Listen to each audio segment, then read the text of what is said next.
Grain democratic secular front गठबंधन से रालोसपा प्रत्याशी रेखा गुप्ता ने बाजपट्टी विधानसभा से अपना नामांकन पोपरी अनुमंडल कार्यालय में एसडीओ को अपना नामांकन दाखिल किया है।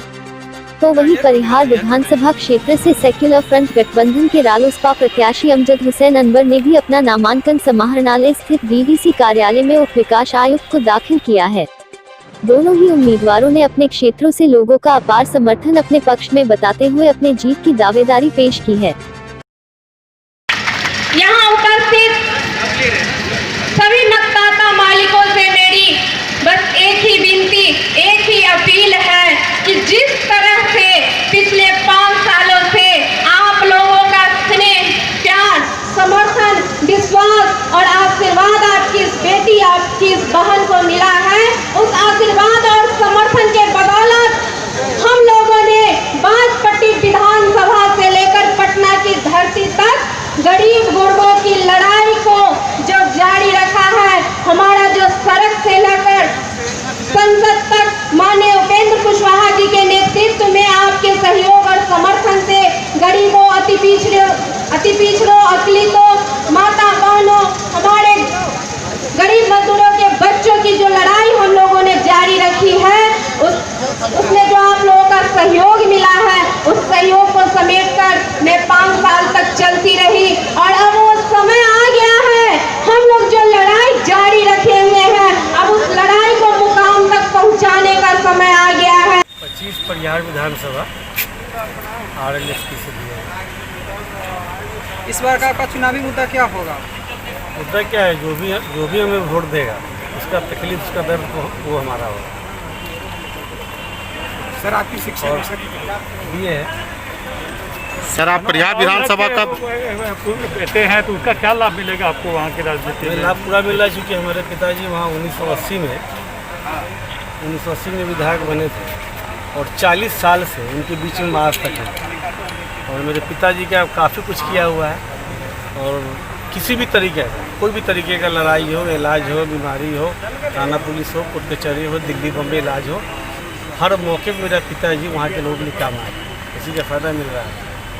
हर लोग का चर्चा के अनुसार साहब का लड़का, तो हम उनके लिए कुछ करेंगे। आप जीतने आए हैं या प्रत्याशी को हराने आए हैं? नहीं, ये बिल्कुल ही गलत है। हम जीतने के लिए आए हैं और हमारी लड़ाई किसी से नहीं है। चर्चा क्या कि राष्ट्रीय जनता दल के वोट काटेंगे आप? नहीं, बिल्कुल ही नहीं। वो हमसे नीचे जाएगी, वो कहाँ लड़ाई किससे है? देखिए, इसके पहले भी हुआ था, हम इसके पहले भी हाथी छाप से ही लड़े थे और हम लोग कभी भी समझिए कि किसी पार्टी के मोहताज नहीं होते। ये इतिहास हम लोग घर का है।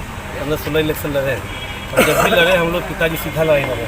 टिकट मजबूरी बनता है देना लगा। पहले आपके पिताजी हुआ करते थे, अब नहीं है, तो उसका पहले जो असर था नहीं पड़ेगा? तो नहीं होने के बाद ये मेरा पहला चुनाव। इस दौरान पोपरी के सिनेमा हॉल परिसर मैदान में आयोजित चुनावी जनसभा में रालोसपा प्रत्याशियों के समर्थन में पहुंचे रालोसपा के राष्ट्रीय अध्यक्ष उपेंद्र कुशवाहा ने नीतीश और लालू की सरकार पर जमकर हमला बोला। उन्होंने कहा कि दोनों सरकारों ने अपने 15 साल के शासन में बिहार को बीमार राज्य बना दिया। उन्होंने बाजपट्टी से ग्रेन डेमोक्रेटिक सेक्युलर फ्रंट गठबंधन के प्रत्याशी रेखा गुप्ता समेत अपने सभी प्रत्याशियों को भारी मतों से जीताने की लोगों से अपील की। इस अवसर पर उन्होंने 15 साल राजद व 15 साल नीतीश कुमार के शासन को याद दिलाते हुए जनता से 5 साल के लिए अपने गठबंधन को मौका देने की बात कही। यद्यपि आज अभियान की शुरुआत है, लेकिन आप सभी की उपस्थिति, जोरदार उपस्थिति, शानदार उपस्थिति को देखकर मेरे मन में इस बात की कोई शंका नहीं है। अब रेखा गुप्ता जी की जीत को दुनिया की कोई ताकत नहीं रोक सकती है। निश्चित रूप से इसकी जीत आप लोगों ने खुद ही अपनी उपस्थिति से यह बात प्रमाणित किया है। मित्रों, इस बार का चुनाव बहुत ही महत्वपूर्ण चुनाव है।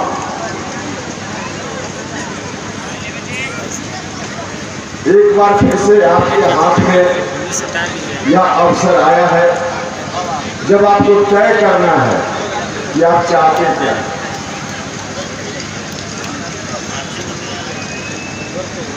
2005 में एक नए युग की शुरुआत हुई थी बिहार की राजनीति में।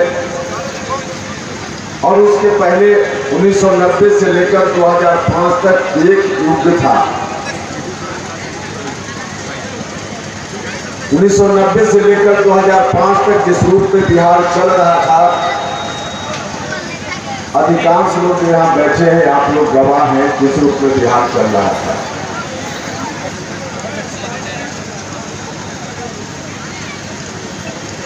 उस समय क्या स्थिति थी बिहार की, बखान करने की जरूरत नहीं है।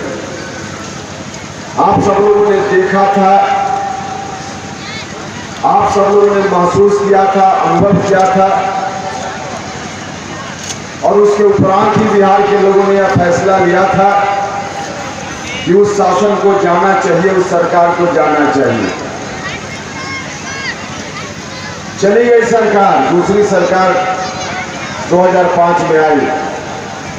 दूसरी सरकार आज के मुख्यमंत्री से नीतीश कुमार जी के नेतृत्व में आई। नीतीश कुमार जी के नेतृत्व में बदलाव हो, धीरे धीरे हम लोग की आकांक्षा किया था। उस पर जो अभियान नीतीश जी के नेतृत्व में चलता था, उपेंद्र कुशवाहा भी उस अभियान का हिस्सा हुआ करता था। तब भी हम सीतामढ़ी के इलाके में उस वक्त भी हम आते थे। लगातार 12-14 वर्षों के संघर्ष का परिणाम हुआ कि आप सब लोगों ने नीतीश जी के ऊपर दायित्व सौंपा। उन 12-14 वर्षों में अकेले नीतीश कुमार नहीं थे, जिनके कारण आप सब लोगों ने मन बनाया उनको गद्दी पर बिछाने का।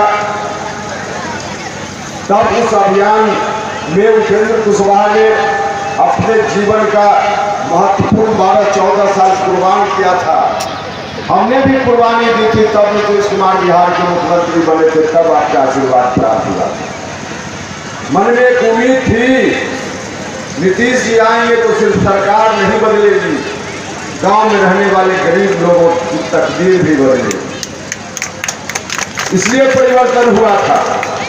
परिवर्तन इसलिए नहीं हुआ था कि एक व्यक्ति चला जाए, दूसरा व्यक्ति गद्दी पर बैठ जाए, मात्र इस बात के लिए परिवर्तन नहीं हुआ। परिवर्तन आप सब लोगों ने इसलिए किया था कि 2005 के पहले राज्य की स्थिति ठीक नहीं थी। बिहार को एक बीमारू राज्य की श्रेणी में गिना जाता था।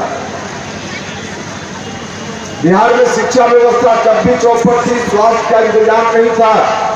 मजदूरों को, नौजवानों को रोजी रोटी की तलाश में दूसरे प्रदेशों में जाकर दर दर की ठोकरें खानी पड़ती थी। तब भी वही स्थिति थी। बदलाव इसलिए हुआ कि नीतीश कुमार आएंगे तो बिहार बीमारू राज्य नहीं रहेगा। याद कीजिए उस वक्त 2005 के पहले जो अभियान चलता था, नीतीश कुमार जी ने घूम घूम कर बिहार भर में उस वक्त कहा था कि हमको महज 5 साल दीजिए, बिहार को हम विकसित राज्य बनाने का काम करेंगे, विकसित राज्य की श्रेणी में शामिल करेंगे। माना था 5 साल, उम्मीद में आपने दे दिया उनको 15 साल। लेकिन दुर्भाग्य है कि बिहार आज भी वही खा रहा है।